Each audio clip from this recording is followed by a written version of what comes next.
तुंग गोपुरम।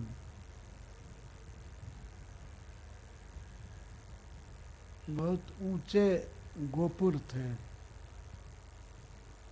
गोपुर कहते हैं शहर दीवारी के ऊपर जो भवन बने होते हैं गोपुर कहते हैं। और खास करके बड़े शहरों में प्रवेश करने के पहले द्वार होते थे। जैसे दिल्ली में आज भी नाम है स्थान का अजमेरी गेट, कश्मीरी गेट। जैसे मथुरा में भी जैसे भरतपुर गेट, डिग गेट इत्यादि थे। तो नगर में प्रवेश करने के लिए बड़े बड़े द्वार थे। उस द्वार से प्रवेश करते थे। उस द्वार के ऊपर ऊंचे भवन बने होते थे, उनको गोपुर द्वार कहते हैं। सब स्फटिक मणि के बड़े सुंदर बने हुए थे। भगवान कृष्ण श्री बलराम जी के साथ उन पर दृष्टि डाल रहे हैं। बड़े सुंदर थे। ताम्रार कोष्ठाम,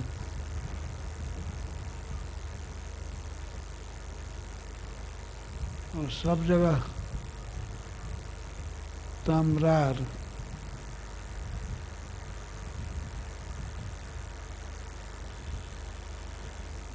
पीतल के बने हुए कोष्ठ थे। कोष्ठ अनाज रखने के लिए स्थान। आजकल फूड कॉरपोरेशन की बिल्डिंगें देखते हैं, उसमें गेहूं या चावल सरकार भर देती है। तो उस तरह से पीतल के बने हुए कोठे थे अनाज रखने के लिए।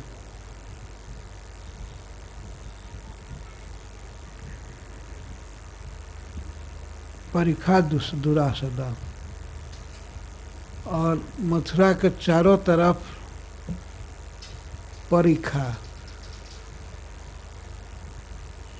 परिखा परितः, खा मैंने खाई, खाई बनी हुई थी। तीन तरफ से तो जमुना जी थी, उत्तर पूरब और दक्षिण जमुना जी थी।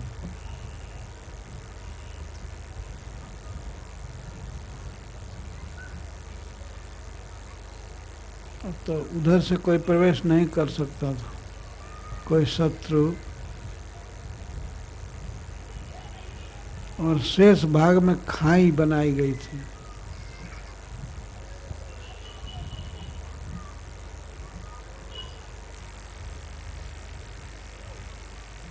दुरासदाम, जिस खाई से प्रवेश करना कठिन था।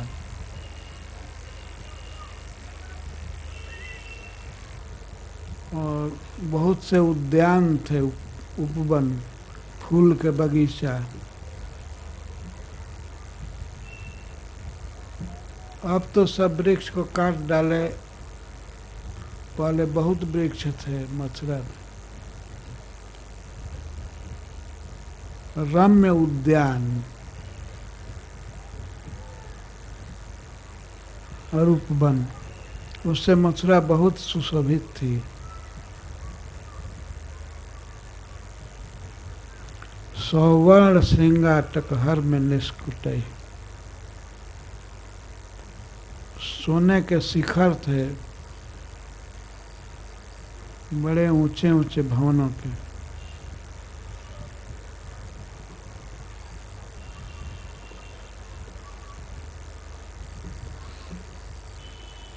श्रेणी सभा फिर भवनेर उपस्कृता।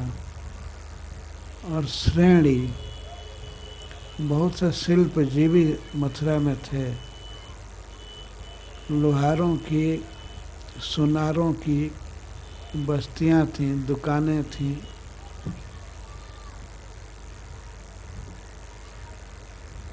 भगवान सबको देखते जा रहे हैं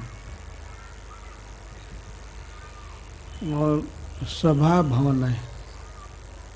बीच बीच में जगह जगह सभा भवन बने थे, जिसको टाउन हॉल कहते हैं। मीटिंग करने के लिए या कोई फेस्टिवल करने के लिए सभा भवन बने थे।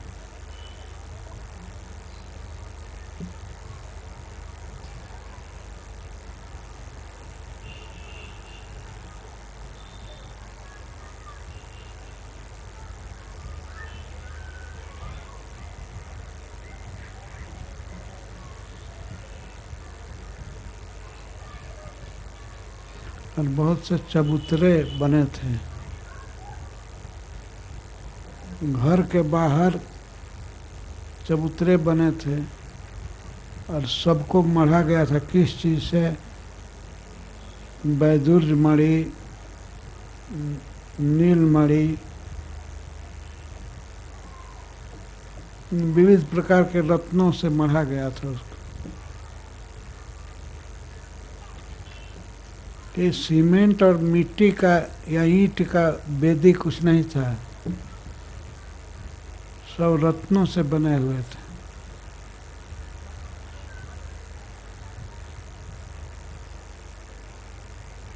जुष्टेषु जाला मकरंद कुट्टिमेषु, और रत्नों की ही बनी हुई खिड़कियां थी। खिड़कियां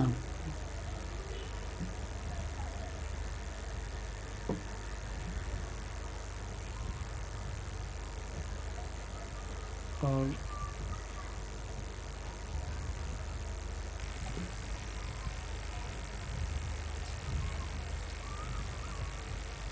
सभी घरों में शुद्ध अगरू जलाए गए थे। तो धुआं बाहर निकलता था, बहुत सुगंधित।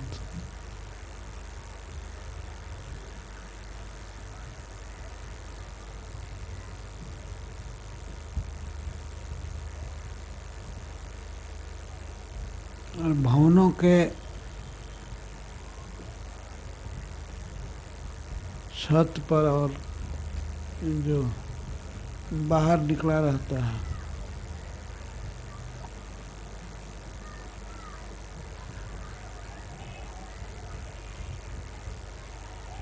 उस पर छज्जों पर कबूतर,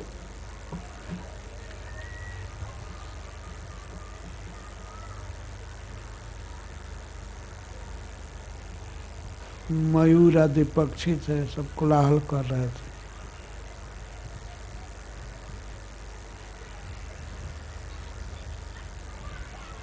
और रास्ते जो थे, सड़क मथुरा के, सब पर सुगंधित चंदन का छिड़काव किया गया था। मथुरा बहुत सुंदर लग रही थी। ऐसा लगता था कि कोई पतिव्रता स्त्री अपने पति के आगमन से अपने देह को सजा करके रखी है, या सुंदर वस्त्र पहन करके। इस तरह से मथुरा नाथ के आने पर अपने को सजाई थी। वास्तव में देवता लोग सजा करके गए थे मथुरा को। ये मथुरा स्वयं ही चिन्मय भूमि है, तो अपने को सजा ली थी भगवान के आगमन से। कंस वहाँ का राजा था, लेकिन ये तो टेम्पररी था। वास्तविक राजा तो द्वारकाधीश हैं, भगवान वास्तविक पति हैं। तो जैसे पति के आगमन से पत्नी अपने को सजाती है, अपने घर को, अपने देह को गहनों से, कपड़ों से, वैसे श्री मथुरा जी अपने को सजा ली थी।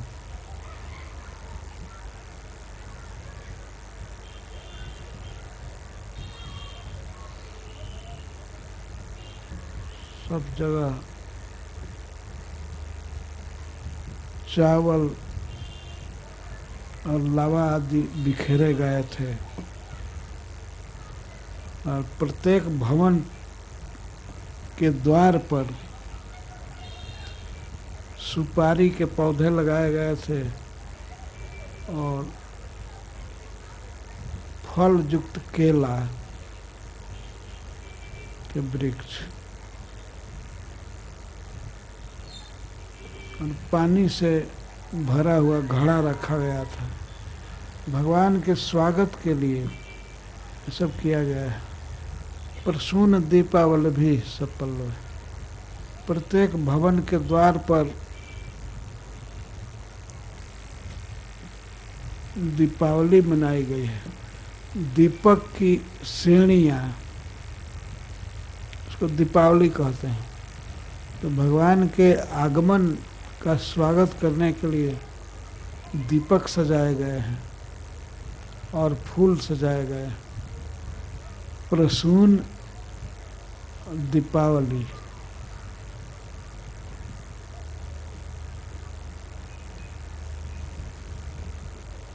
इसके साथ ही साथ पत्ते, वृक्षों के पत्ते से सजाया गया है। केला और सुपारी। इसके साथ सभी भवनों पर केतु झंडा लगाया गया है। भवन के द्वार को और घरों को सजाया गया है। सपट्टी के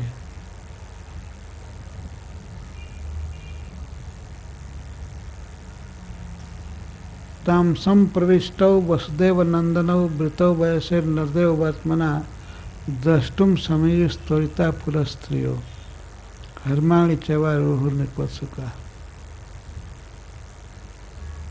उस मथुरा में सम प्रविष्टो वसुदेव नंदनौ, वसुदेव जी के दोनों पुत्र श्री कृष्ण बलराम को देखने के लिए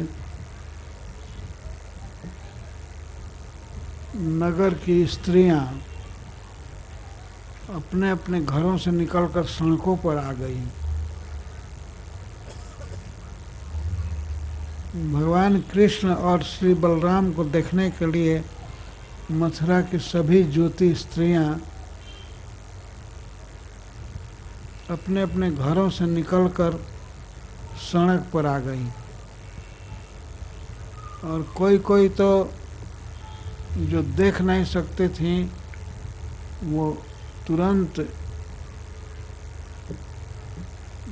भवन की ऊंची अटारियों पर, छतों पर चढ़ गईं और खिड़कियों से देखने लगी।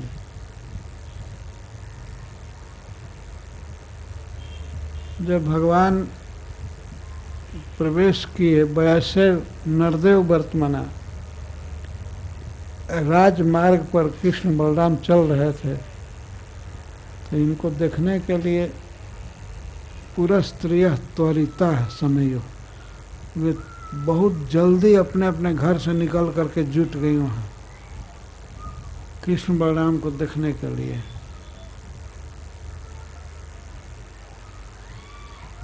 हर्म्याणि च आरूढ़। हर्म्याणि कहते हैं ऊंचे ऊंचे भवनों पर चढ़ गई। क्यों? क्योंकि हे राजन, वो बहुत उत्सुक थी, कृष्ण को देखने के लिए बहुत उत्सुक थी, अतः भवनों पर चढ़ गई।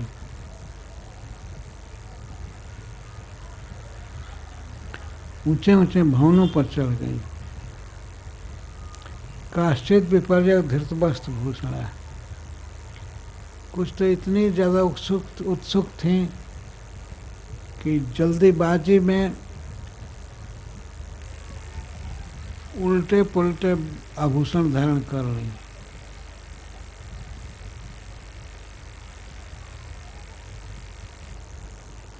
विपर्यक धृत वस्त्र भूषण,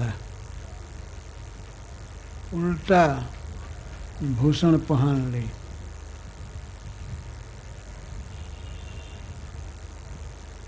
हाथ में पहनने वाला आभूषण पैर में पहन ली, पैर का आभूषण हाथ में, और कोई कोई गले में धारण कर ली। कोई स्त्रियां आभूषण पहन रही थी और जब ही सुनी कि कृष्ण आ गए हैं श्री बलराम जी के साथ, तो वे कृष्ण को देखने के लिए, श्री बलराम जी को देखने के लिए जल्दीबाजी में आभूषण ठीक से नहीं पहन सकी। विपर्यक धृत वस्त्र भूषण।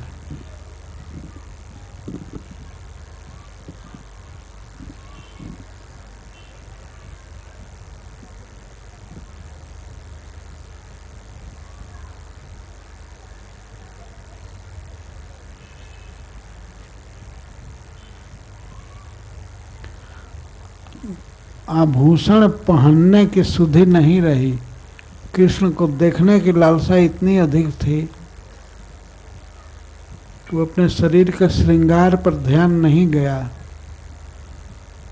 वे सोचे कि जल्दी से जल्दी चल करके देखें, और नहीं तो कृष्ण बलराम रास्ते से दूर चले जाएंगे।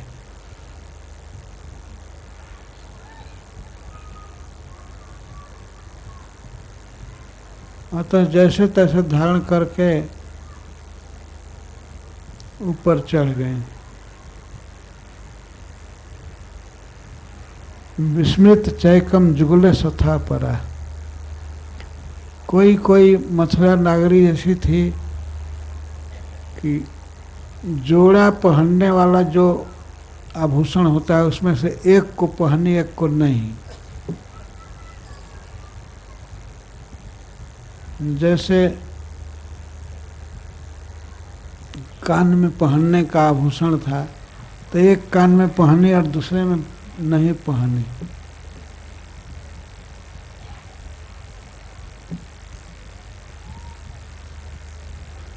एक पैर में नूपुर बांधी, एक में नहीं बांधी।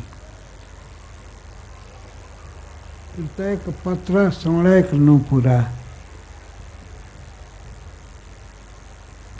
और कोई एक आंख में अंजन लगाई थी, एक में नहीं, तो एक आंख में ही अंजन लगा करके चल दी। नक्त्वा द्वितीयम तपराश्चलोचनम। कोई मथुरांगना भोजन कर रही थी तो भोजन छोड़ करके चल दी। असनंत एका। कोई भोजन छोड़ करके चल दी और बिना आचमन किए, बिना मुंह धोए, बिना हाथ मुंह धोए ही चल दी।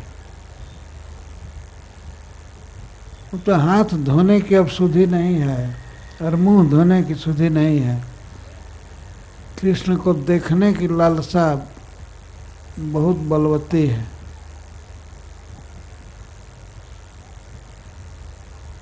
भोजन कितना महत्वपूर्ण चीज है, काम है, लेकिन भोजन की सुधि बिसर गई और मुंह धोने की, हाथ धोने की भी सुधि नहीं रही। ये भी नहीं रहा याद कि पहले हाथ धो लूँ, मुंह धो लूँ। इतने देर में तब तक वो चले जाएंगे, तब क्या होगा। तो जल्दी से जल्दी हाथ धोए बिना, मुंह धोए बिना चल दे, भोजन त्याग करके चल दे। और सोत्सवा। कोई स्त्री उत्सव में थी। उत्सव का अर्थ है कि किसी का विवाह हो रहा था, कोई किसी प्रकार का उत्सव था, विवाह था, तो विवाह मंडप में से उस आसन को छोड़ करके चल दी कि विवाह की सुधि नहीं रही। कृष्ण को देखने की लालसा थी।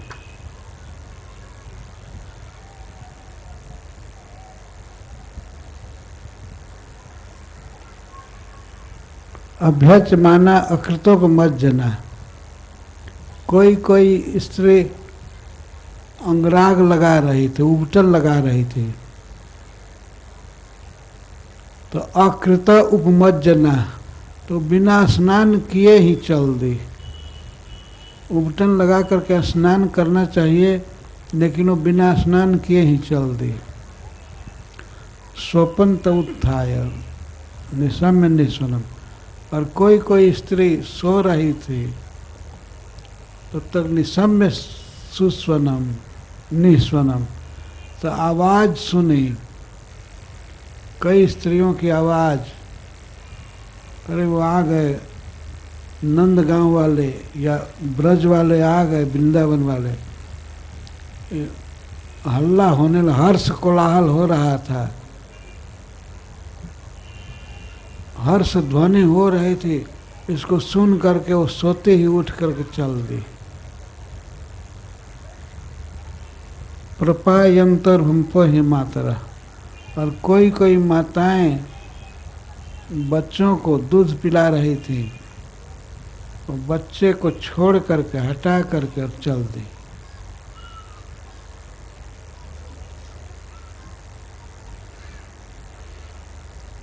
जो विचार कीजिए, कृष्ण दर्शन में कितना रस है, कितना आनंद है।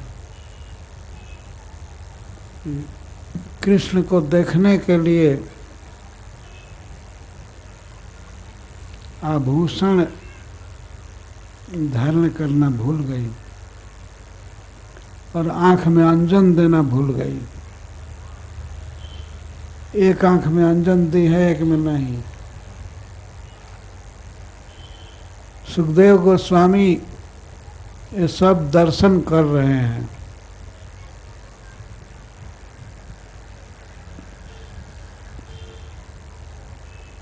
कोई कोई स्त्री एक आंख में अंजन की है, दूसरे आंख में नहीं। और सबसे तो विशेष बात है कि कोई स्त्री का विवाह हो रहा था और विवाह के मंडप से और आसन से उठ करके चल दी, और वो पंडित चंडित कहते देखते रह गए, ये क्या हो गया। उनको अपने लेग की चिंता होगी, दक्षिणा की, लेकिन उस स्त्री को तो कृष्ण दर्शन की लालसा है।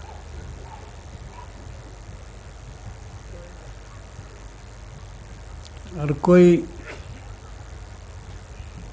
शरीर का मार्जन कर रही थी, कोई उबटन लगा रही थी, या अब के युग में साबुन समझिए, साबुन लगाई है लेकिन साबुन लगा करके न स्नान नहीं किया, ऐसे ही चल दी।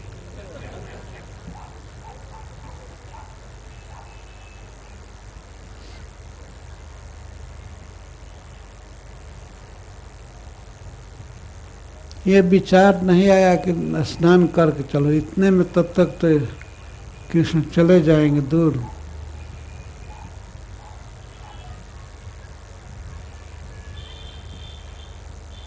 कोई कोई सो रही थी सुख की नींद, वो नींद त्याग करके चल दी। और कोई कोई अपने बच्चे को दूध पिला रही थी तो बच्चे को दूध पिलाना छोड़ दिया और बच्चे के प्रति स्नेह भी छोड़ दिया। वो रोता रह गया, लेकिन वो चल दी।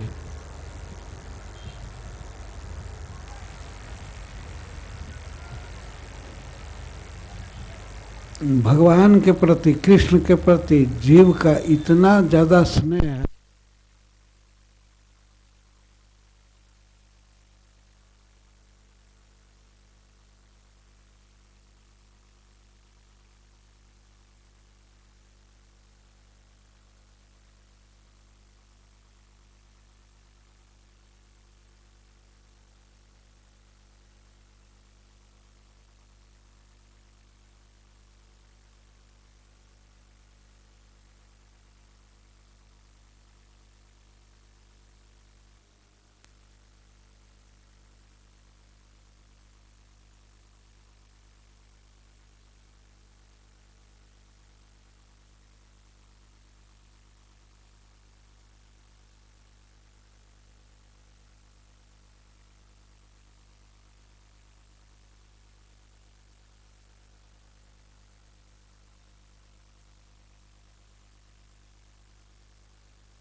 हिर्षत तचोस्र, उनके सारे शरीर में पुलक छा गया, रोए खड़े हो गए और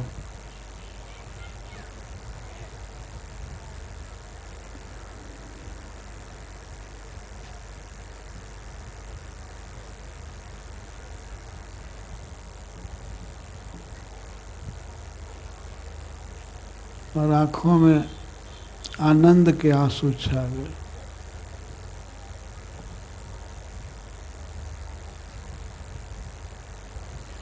यह बहुत बड़ा सुख था। श्री भगवान उदासीन भाव से नहीं थे। उन्हें ऐसा लग रहा था कि श्री कृष्ण भी उनको पसंद कर रहे हैं। उनको देखना और मुस्कुराना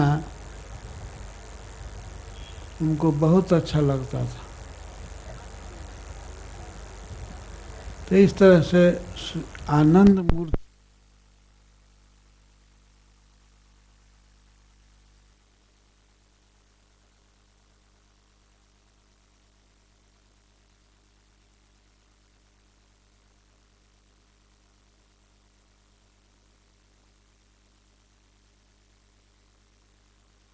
स्वरूप है। श्री कृष्ण का शरीर जिसको मूर्ति कहा गया है वो आनंद मूर्ति है। आनंद ही मूर्तिमान है। नख से सिख तक श्री कृष्ण आनंदमय हैं। तो ऐसे आनंद मूर्ति भगवान श्री कृष्ण को आँख के रास्ते से हृदय में ले जाकर आलिंगन करने लगे और बहुत दिनों की जो मनोव्यथा थी श्री कृष्ण को नहीं देखने से, जो दुख था वो दुख चला गया। वो अनंत दुख था लेकिन अनंत दुख का अंत हो गया है।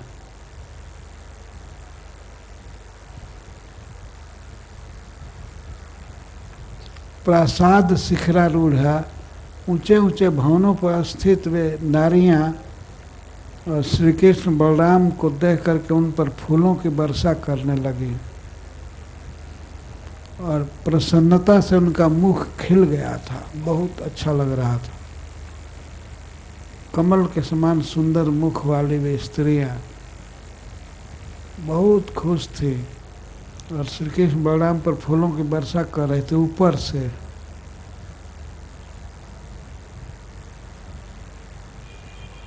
प्रासाद शिखरारूढ़ा प्रीतुत फुल मुखाम्बुजा अभ्यवर्षण सोमन से प्रमदा बल केशव। श्री बलदेव जी पर और श्री केशव पर पुष्पों की वर्षा कर रहे थे और मथुरा के ब्राह्मण सब जहाँ तहाँ दही अक्षत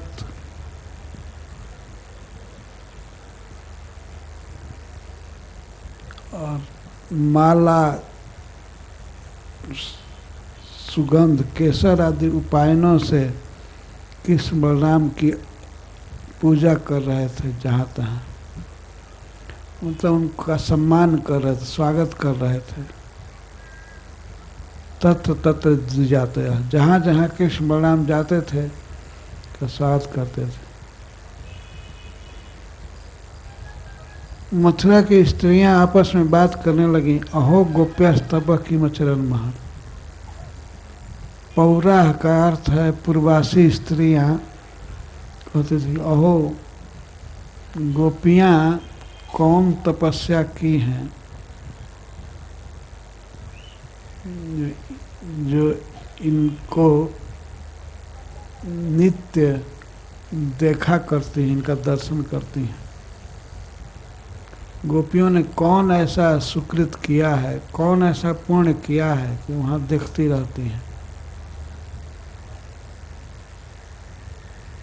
या हेता पश्यन्ते नरलोक महोत्सव। मनुष्य लोक में सबसे बड़ा सुख है, सबसे बड़ा उत्सव है इनको देखना।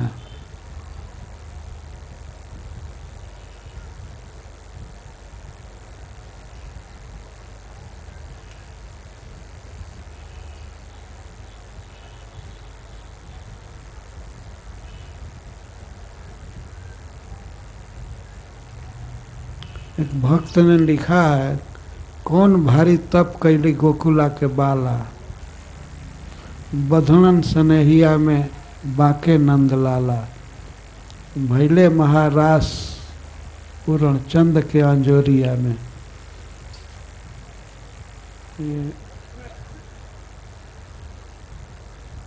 ब्रज की गोपियों ने कौन बड़ा तप किया, कौन पूर्ण किया है, हमको पता लग जाता तो हम भी वैसा करती। जो इनको निरंतर देखती रहती हैं और प्रतिदिन देखती हैं।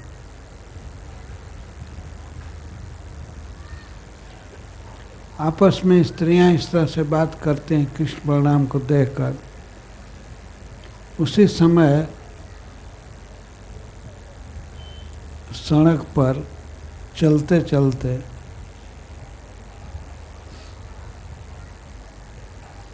एक रजक मिला। रजक, रजक का अर्थ है रंगकार, कपड़ा रंगने वाला, रंगरेज या रजक।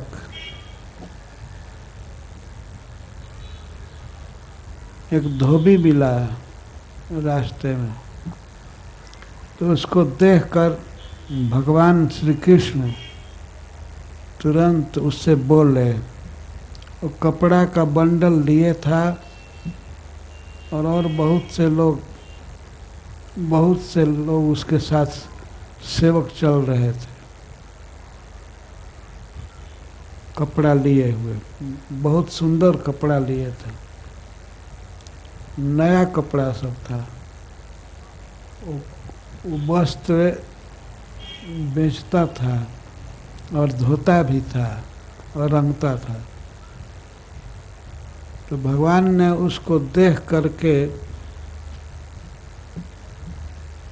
दृष्टवा अयाचत वासांसी,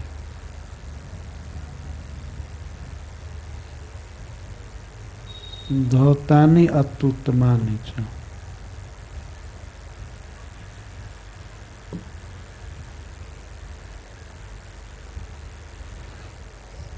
धोए हुए साफ और बहुत उत्तम वस्त्र भगवान ने देखा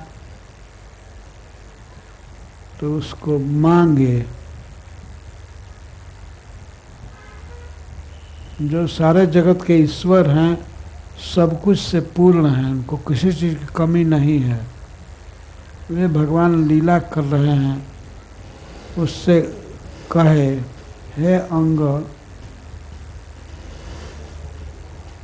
अंग माने प्रिय, या इस अंग का अर्थ है, भगवान ने संबोधन किया धोबी को, मामा हमको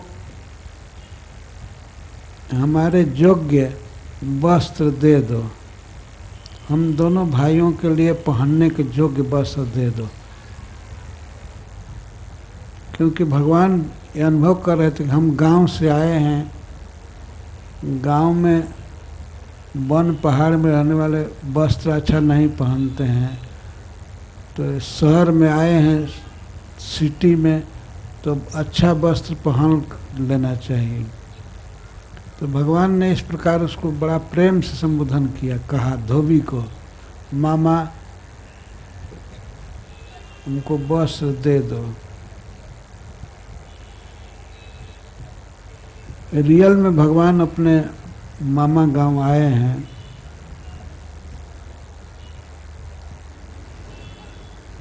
उनकी माँ वहाँ की थी, देवकी, इसलिए ऐसा संबोधन करना उनके लिए उचित था। लेकिन वह जो धोबी था वो राक्षस था, कंस का सेवक था। सरकारी नौकरी पाने से उसका अभिमान और बढ़ गया था। वो दुर्मुख था, उसका मुख बहुत खराब, उसके मुंह से वचन बहुत खराब निकलता था। मुख की शोभा सुंदर वचन है, बहुत खराब बोलने वाला था। जब भगवान ने कहा कि मामा हमको वस्त्र दे दो, और हम दोनों वस्त्र लेने योग्य हैं, अर्हतो,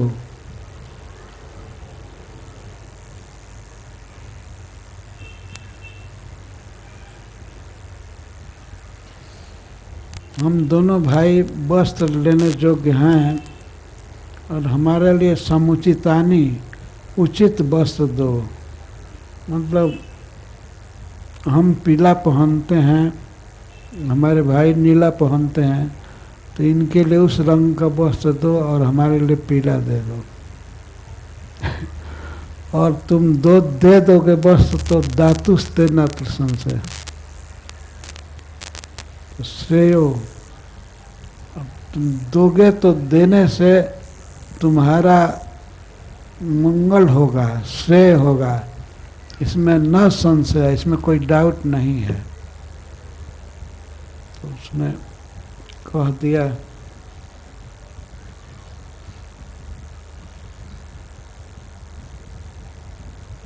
ऐसे ही बिना दाम के दे दें, फ्री में दे दें।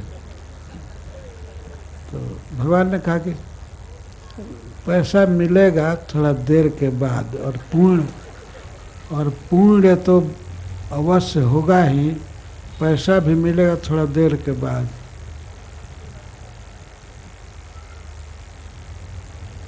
अरे उधार ले लेते हैं ना,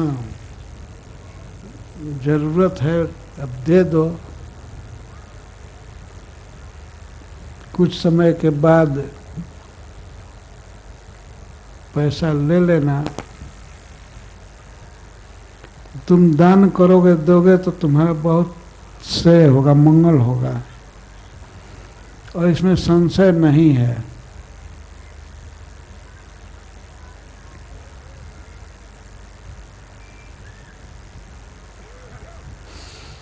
लेकिन वह महाखल था, स्वयाचितो भगवता परिपूर्णेन सर्वता। भगवान सर्वता सब जगह से परिपूर्ण हैं, किसी भी समय और किसी भी स्थान में भगवान पूर्ण हैं, उनको किसी चीज़ की कोई आवश्यकता नहीं है। लेकिन ऐसे भगवान याचना किए, मांगे, ये उनकी लीला थी। लेकिन मांगने पर वह क्रोध से आक्षेप करने लगा और इस प्रकार बोला,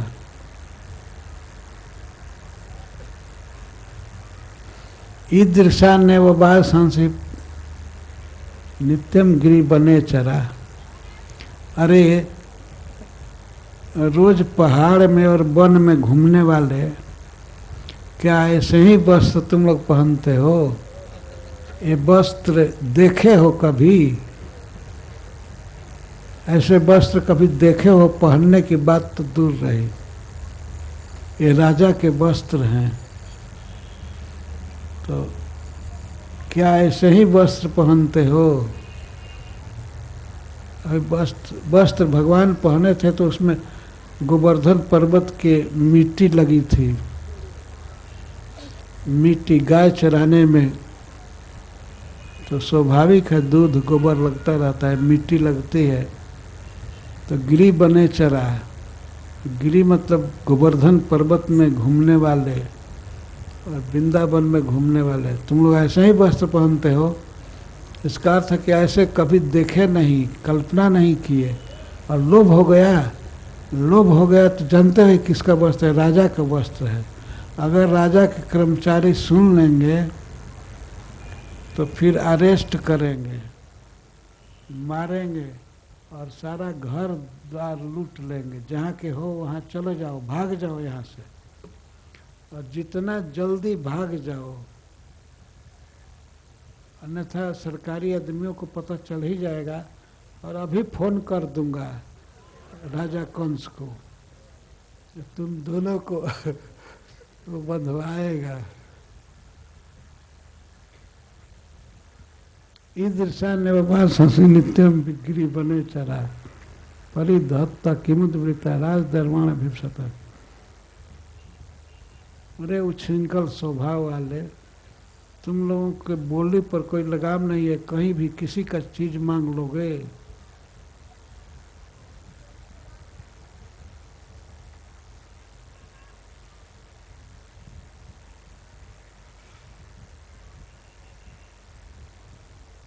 किमुद्वृत्ता,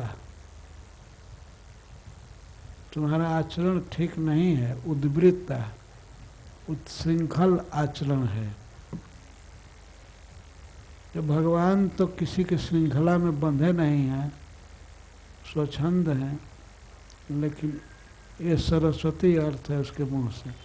पर वह यह कह रहा है कि तुम लोग उदंड स्वभाव के हो। किम राज दर्पण अभिप्सथ, अब राजा के द्रव्य को चाहते हो, राजा की वस्तुओं को जानते नहीं हो। इन वस्तुओं को धारण करने वाला राजा है। जातासु बालिसा, अरे मूर्खों, बालिसा अरे मूर्ख, जात आसु, जितना जल्दी जान भाग जाओ यहाँ से। उन्हें पता मत चले सरकारी आदमियों को कि ये गो पैसे मांग रहे थे। जातासु, जितना जल्दी भाग जाओ, मथुरा से बाहर चले जाओ।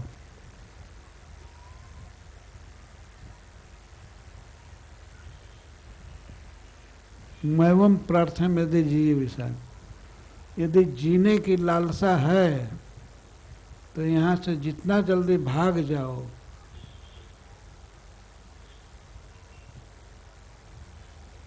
नहीं तो कोई सुन रहा होगा, जाकर कौन से कह देगा।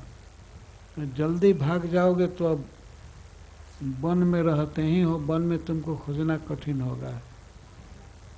लेकिन नगर में रहने पर, इधर मथुरा में तो कहीं भी पकड़ लिए जाओगे। तो जितना जल्दी भाग जाओ, और जीना चाहते हो तो, और नहीं मरना चाहते हो तो यहीं रुक जाओ। इतना खराब बोला। यदि जिजीविषा, यदि जीने की इच्छा है तो भाग जाओ, और मरने की इच्छा है तो रुक जाओ। इतना सुनते ही देवकी नंदन भगवान एक तमाचा मारे उसको, और उसका सिर पूरा टूट करके गिर गया जमीन पर। उसका सिर अलग हो गया शरीर से और जमीन पर गिरा। और जमीन पर उसका सिर गिरते देखकर और जो लोग थे सब भाग चले। जिसको जहाँ रास्ता मिला भाग गया।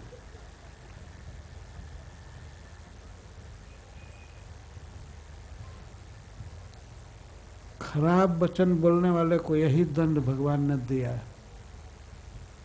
मस्तक तोड़ दिया, मतलब और शरीर जो कुछ था वो तो था, मुख रखने लायक नहीं था, इसलिए तोड़ दिया। या अंगुलियों से ऐसे मारा, वो छुरे की धार के समान काट दिया। भगवान के अंग में तो कोई भी शक्ति है, और भगवान को कोई भय नहीं लगा। वहां से भागे नहीं, मंद गति से चल रहे हैं। धोबी को मार करके और वस्त्र लिए,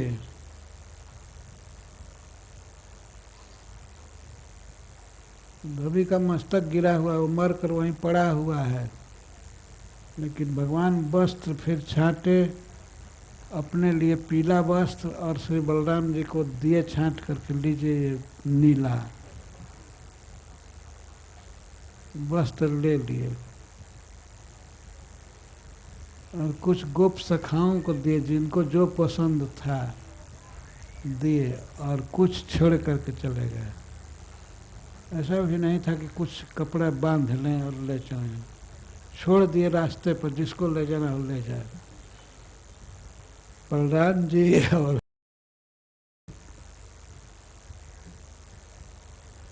हरीश्वरी जी कहते हैं कि जितना जरूरी चीज़ है उतना ही लेना चाहिए। भगवान शिक्षा दे रहे हैं, वस्त्र तो बहुत है लेकिन सब रोड पर छोड़ दिए।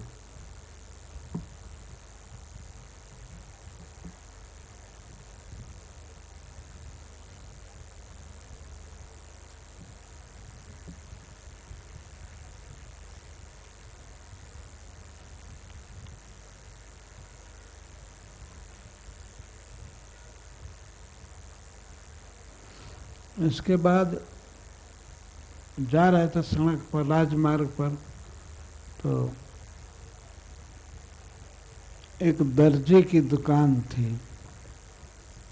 उसने देखा कृष्ण बलराम के हाथ में वस्त्र, तो वो तो भक्त था, वो अपने आप आकर के बिना सिलाई मांगे और उनको नाप करके कहा कि मैं बना देता हूँ वस्त्र। वो नाप करके उनके लिए ठीक से धोती और कुर्ता सी दिया,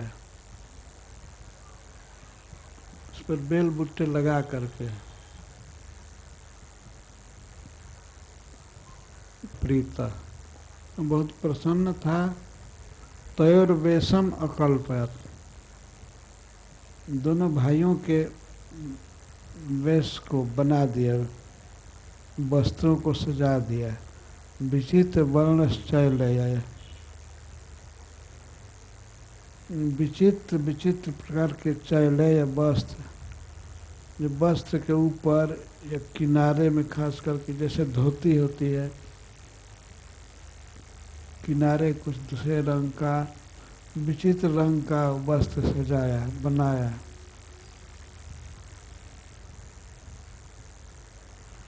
अनेक प्रकार के लक्षण और भेष से भगवान राम और कृष्ण विराजने लगे।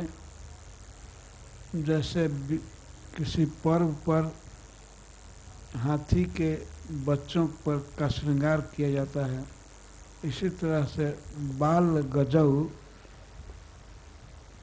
बालक हाथी की तरह दोनों सुशोभित होने लगे।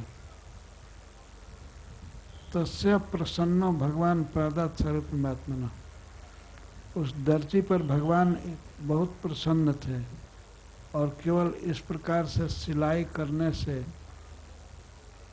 भगवान ने उसको सारूप्य मुक्ति दिया है। अपने समान रूप प्रदान किया चतुर्भुज रूप वैकुंठ में। भगवान थोड़ी सी सेवा से भी बहुत प्रसन्न होते हैं, ये उनका स्वभाव है।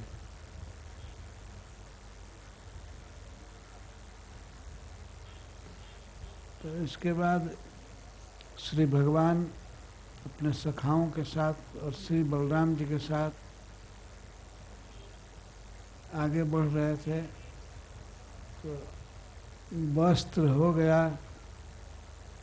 अब भगवान एक भक्त माली के घर में गए, मालाकार, माला बनाने वाले के घर में। तो सुदाम्नो भवनम,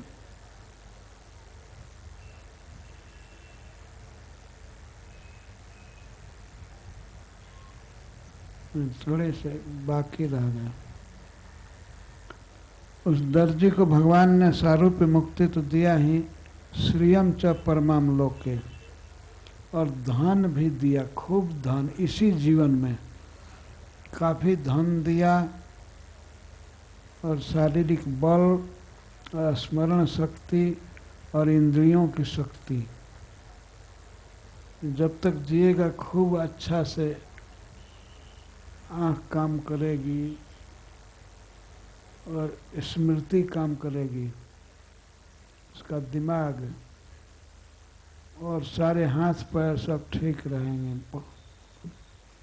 ततः सुदाम्नो भवनम, मालाकारा से जगमत। इसके बाद दोनों भाई गए सुदामा माली के यहाँ। तो इन दोनों भाइयों को देखते ही, घर में से देखा, रोड पर देखते ही खड़ा हो गया और आया कृष्ण बलराम के सामने और आकर के सिर से प्रणाम किया। सिर को जमीन पर रख करके उसने प्रणाम किया और इसके बाद आसन लाया, बहुत सुंदर आसन बैठने के लिए।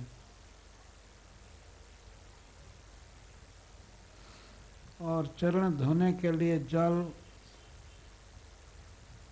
लाया और चरण धोया।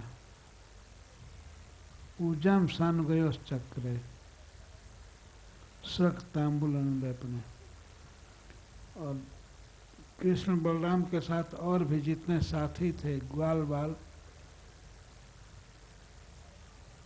सबकी पूजा किया, सबका सम्मान किया, माला देकर के और तांबूल पान देकर और अनुलेपन और केसर आदि का तिलक लगा करके उसने सबका स्वागत किया। प्राह न सार्थकम जन्म, और बोला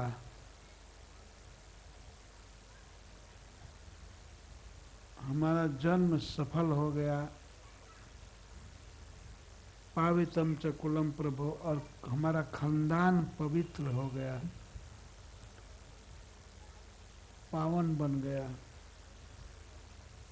और हमारे पितर लोग और देवता लोग और ऋषि लोग सब संतुष्ट हो गए।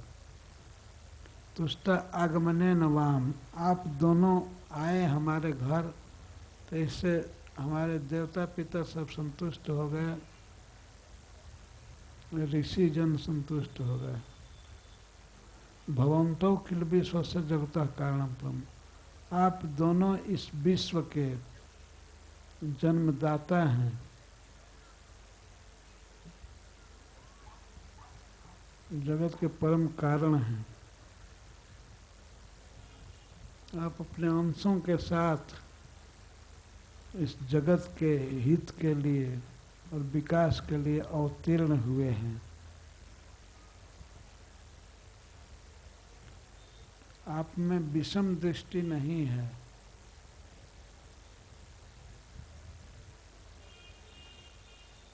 भगवान ने संकेत किया कि अभी धोबी को मार करके आए, आप कहते हैं कि विषम दृष्टि नहीं है। तो किसी पर रंज हो रहे हैं और किसी पर खुश हो रहे हैं, तो विषम दृष्टि तो है ना। नहीं, भगवान में विषम दृष्टि नहीं है, क्योंकि समस्त जीवों के वे पति हैं और सुहृद हैं। तो धोबी तो अपने काम से मरा, अपने कर्म से। भगवान विषम नहीं है। दर्जी पर उन्होंने कृपा किया तो उसका वो कर्म था, उसने ऐसी भक्ति किया कि उसको फल मिला। भक्ति नहीं करने वाले को, दुर्वचन बोलने वाले को वो फल मिला। भगवान विषम नहीं है। समयो सर्वभूतेषु भजन्तम भजतोरपि, भगवान सभी जीवों के प्रति समदृष्टि हैं। भजन करने वाले का वे भजन करते हैं, प्रेम करने वाले से प्रेम करते हैं। इस कारण वे विषम नहीं है।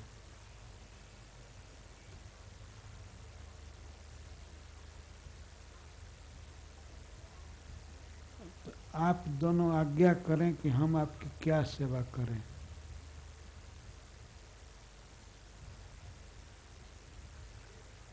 पुंसो अति अनुग्रह है सब। किसी जीव पर सबसे बड़ी कृपा आपकी तब होती है जिसको आप नियुक्त करें किसी सेवा में। जब आप किसी को किसी सेवा में नियुक्त करते हैं तो यह आपका बड़ा अनुग्रह है। तो आप हमको आज्ञा दीजिए, हम आपकी क्या सेवा करें। तो श्री भगवान फूल देखने लगे उसके भवन में। फूल पर दृष्टि डाले तो वो समझ गया कि भगवान माला चाहते हैं। तो बहुत सुंदर सुगंधित पुष्पों की माला बनाया और कृष्ण बलराम को पहनाया।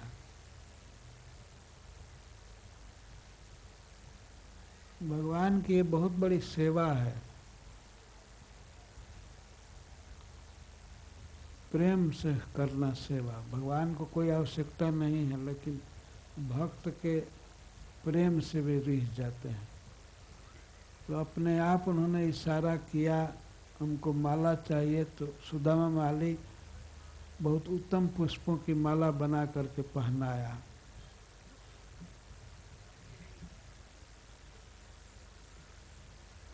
सस्ता सुगंध है।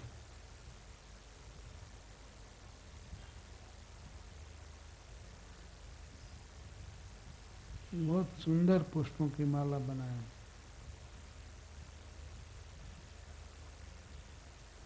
तो दोनों भाई माला पहन करके बड़े खुश हुए और उनके सखाओं को भी माला दिया।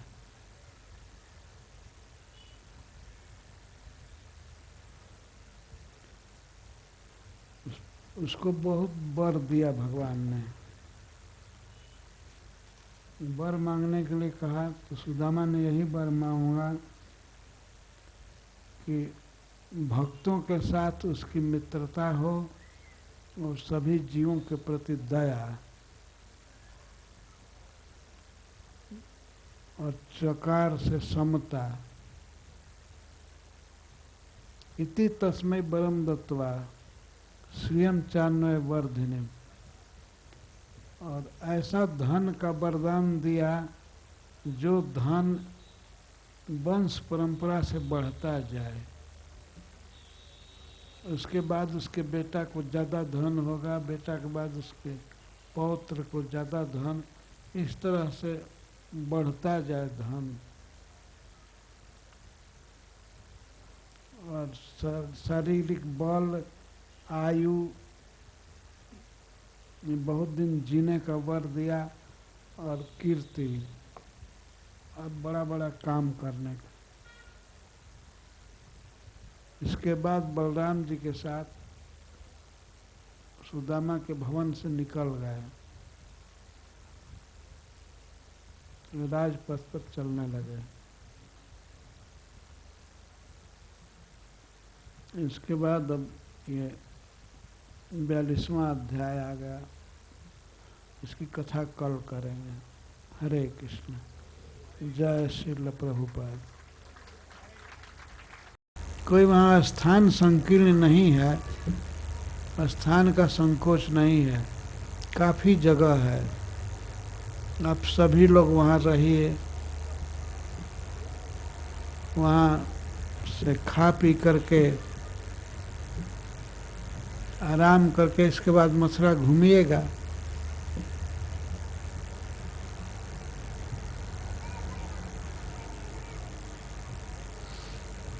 पुनीहि पाद रजसा गृहानु गृह मेधिना। हम लोग गृह मेधी हैं, गृहस्थ हैं। 5 प्रकार की हिंसा हमसे होती रहती है। भोजन बनाने में, घर को झाड़ने बिहारने में, लिपने पोतने में, पानी भरने में हमसे पाप होते रहते हैं। तो आप हम गृहस्थों के घर को पवित्र कीजिए। आपके जाने से ही घर पवित्र हो जाएगा, घर में रहने वाले सभी लोग पवित्र हो जाएंगे। जो शौचे नानुत्रिप्यन्ति, आपके चरण कमल को धोने से पितर और देवता सभी संतुष्ट हो जाते हैं।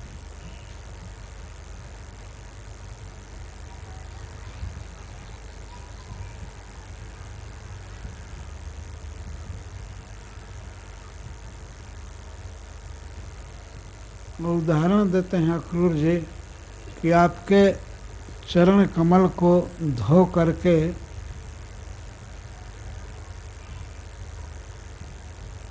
बलि महाराज अतुल संपत्ति प्राप्त किए।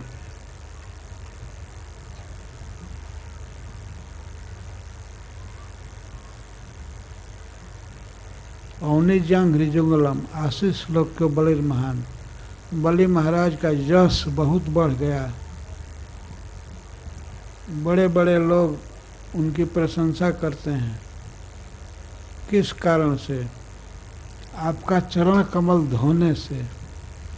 आपके जुगल चरणों को उन्होंने धोया तो उससे बलि महाराज बहुत श्रेष्ठ कीर्ति वाले हो गए और ऐश्वर्यम अतुलम लेभे, और अतुल ऐश्वर्य को प्राप्त किए। ऐसा ऐश्वर्य प्राप्त किए जिसकी तुलना नहीं की जा सकती।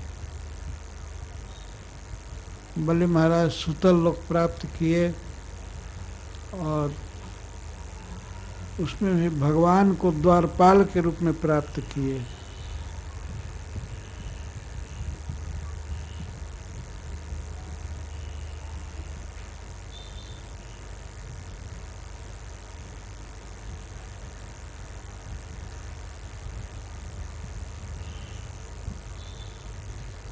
अद्भुत ऐश्वर्य प्राप्त किए जिसकी कोई तुलना नहीं है, सबसे बड़ा ऐश्वर्य।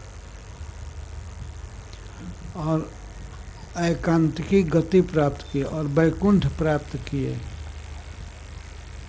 जो बड़े बड़े भक्तों को गति होती है वह गति बलि महाराज ने प्राप्त किया।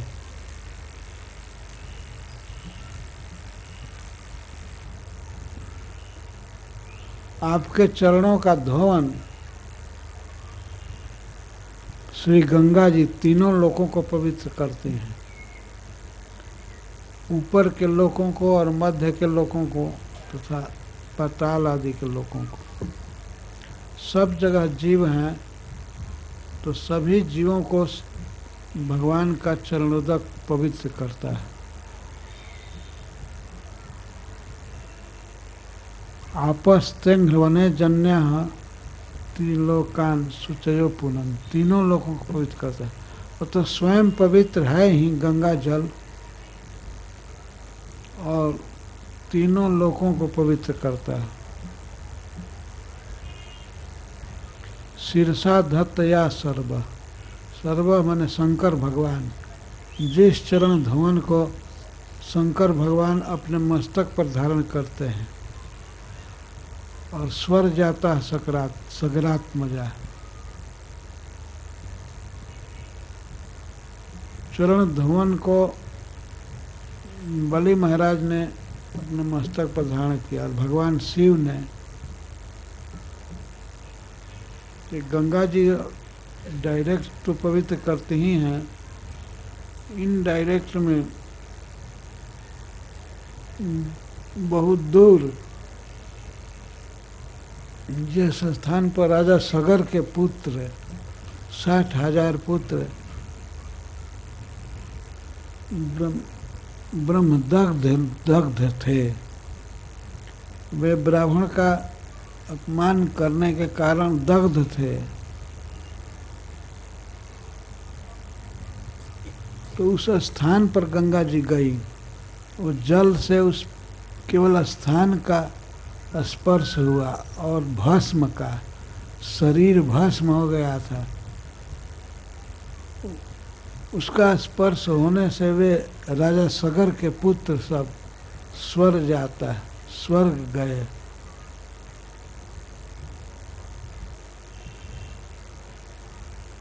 जिस गंगा जल को भगवान शंकर अपने मस्तक पर धारण करते हैं और महाराज सगर के पुत्र सब स्वर्ग चले गए।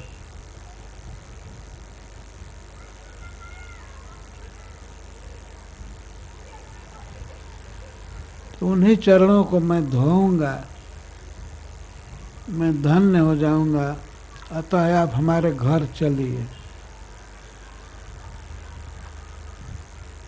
फिर भगवान को प्रणाम करने लगे, स्तुति करने लगे। देव देव जगन्नाथ पुण्य श्रवण कीर्तना, जदुत्तमोत्तम श्लोक नारायण नमस्तुते। हे देवताओं के भी देवता, हे देवताओं के पूज्य, आप सबके पूज्य हैं। जगन्नाथ, आप संपूर्ण जगत के नाथ हैं, संपूर्ण जीवों के नाथ हैं, तो आप हमारे भी नाथ हैं। आप हमारे घर चलिए, आपके कथा का श्रवण या नाम का श्रवण और कीर्तन करने से ही सभी जीव पवित्र हो जाते हैं।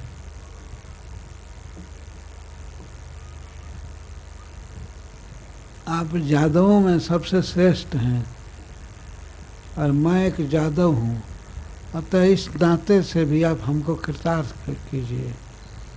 हे उत्तम श्लोक,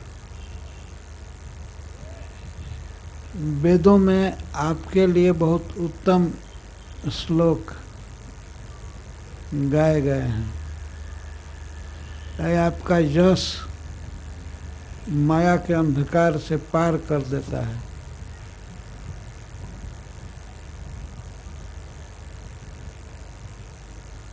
आप सभी जीवों के परम आश्रय हैं।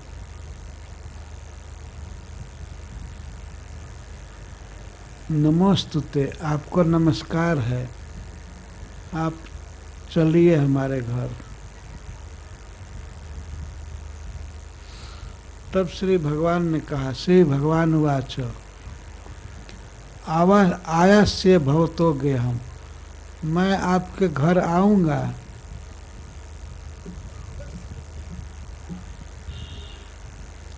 हम आर्ज समन्विता, मैं अपने बड़े भाई के साथ आपके घर आऊँगा। भगवान ने संकेत किया कि मैं श्री बलराम जी के साथ आऊँगा। जदु चक्र दुर्हम हत्वा, पहले जादुओं से द्रोह करने वाले कंस का वध कर लूँगा, तब कंस का वध करके आपके घर आऊँगा। से कंस शब्द साफ साफ नहीं भगवान ने कहा, ने कहा कि जदु चक्र द्रोहम, जादव समूह से जो द्रोह करता है उसको, अर्थात कंस को मार करके आपके घर आऊँगा। और सभी कंस का वध करके सभी जादवों को सुखी करूँगा।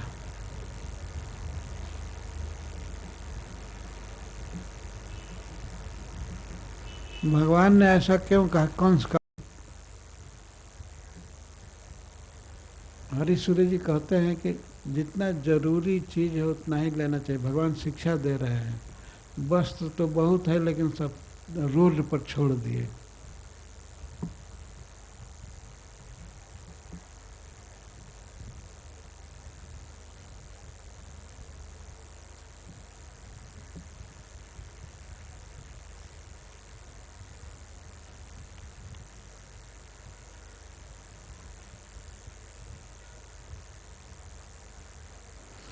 इसके बाद जा रहे थे सड़क पर, राजमार्ग पर, तो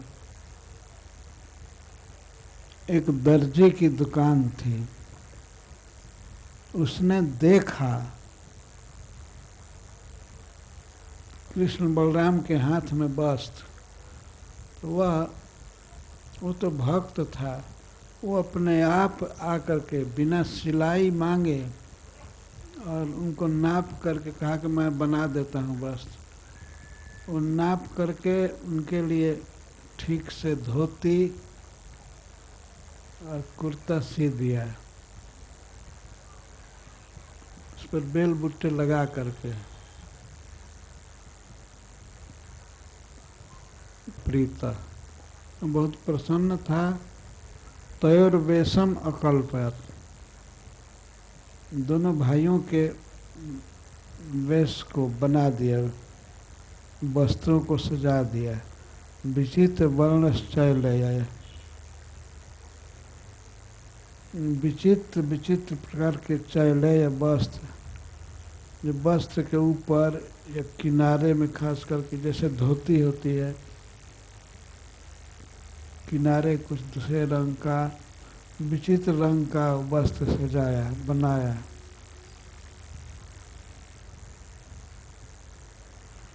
अनेक प्रकार के लक्षण और भेष से भगवान राम और कृष्ण विराजने लगे। जैसे किसी पर्व पर हाथी के बच्चों पर का श्रृंगार किया जाता है, इसी तरह से बाल गजऊ बालक हाथी की तरह दोनों सुशोभित होने लगे।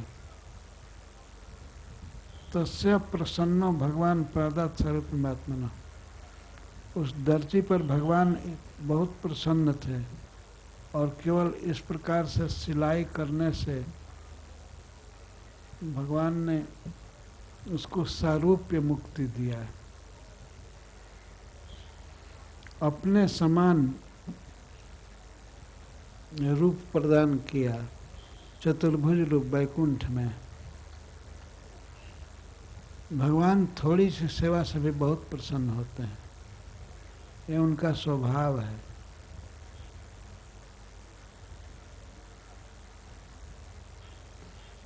तो इसके बाद श्री भगवान अपने सखाओं के साथ और श्री बलराम जी के साथ आगे बढ़ रहे थे, तो वस्त्र हो गया। अब भगवान एक भक्त माली के घर में गए, मालाकार माला बनाने वाले के घर में। तो सुदाम्नो भवनम,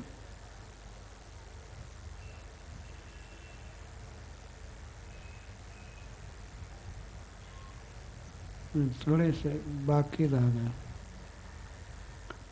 उस दर्जी को भगवान ने सारूप्य मुक्ति तो दिया ही, श्रियम च परमाम लोके, और धन भी दिया, खूब धन। इसी जीवन में काफ़ी धन दिया और शारीरिक बल और स्मरण शक्ति और इंद्रियों की शक्ति। जब तक जिएगा खूब अच्छा से आँख काम करेगी और स्मृति काम करेगी, उसका दिमाग और सारे हाथ पैर सब ठीक रहेंगे।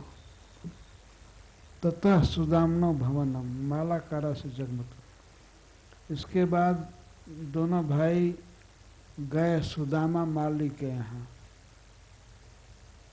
तो इन दोनों भाइयों को देखते ही, घर में से देखा, रोड पर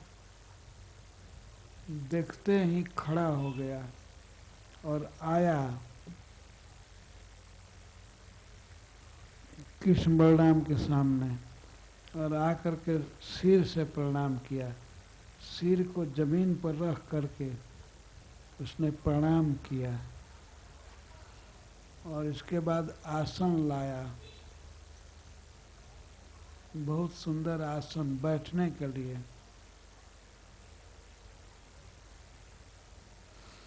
और चरण धोने के लिए जल लाया और चरण धोया। पूजम सानुगयोस चक्रे, सख तांबुल अनुलेपने। और कृष्ण बलराम के साथ और भी जितने साथी थे, ग्वाल बाल, सबकी पूजा किया, सबका सम्मान किया, माला देकर के और तांबूल पान देकर और अनुलेपन और केसर आदि का तिलक लगा करके उसने सबका स्वागत किया। प्राह न सार्थकम जन्म, और बोला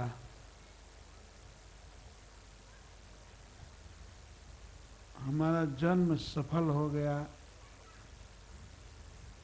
पावितम च कुलम प्रभो, और हमारा खानदान पवित्र हो गया, पावन बन गया, और हमारे पितर लोग और देवता लोग और ऋषि लोग सब संतुष्ट हो गए। तुष्टा आगमने नवाम, आप दोनों आए हमारे घर, तो इससे हमारे देवता पिता सब संतुष्ट हो गए, ऋषि जन संतुष्ट हो गए। भवंतो किल विश्व से जगतः कारणम, आप दोनों इस विश्व के जन्मदाता हैं, जगत के परम कारण हैं। आप अपने अंशों के साथ इस जगत के हित के लिए और विकास के लिए अवतीर्ण हुए हैं। आप में विषम दृष्टि नहीं है।